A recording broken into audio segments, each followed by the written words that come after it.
I started writing when I was in the, actually started in the first grade. I was writing stuff, and I started writing news articles when I was in the seventh grade. I wrote my first article for my high school newspaper um, down in Mississippi, Panola County, North Panola High School.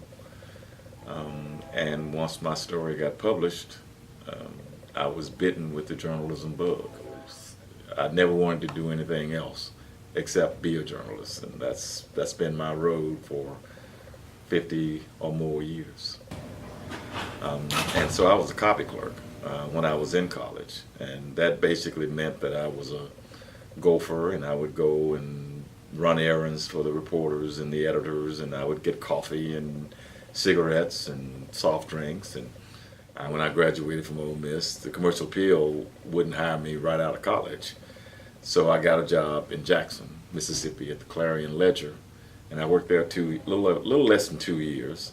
And the Commercial Appeal finally hired me, and I came to work for them in January 1977 as a general assignment reporter. Well, I worked at the Commercial Appeal for 10 years. I spent most of that time as a federal court reporter, although I covered other courts, state courts. I covered a lot of criminal trials, murder trials.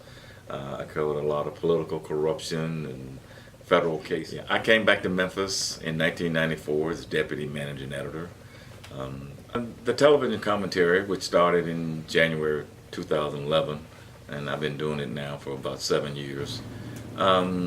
It's my effort to just have a conversation with the community on public issues, on political issues, on social issues. I talk about issues of justice. I talk about poverty. I talk about the political goings on. I talk about education.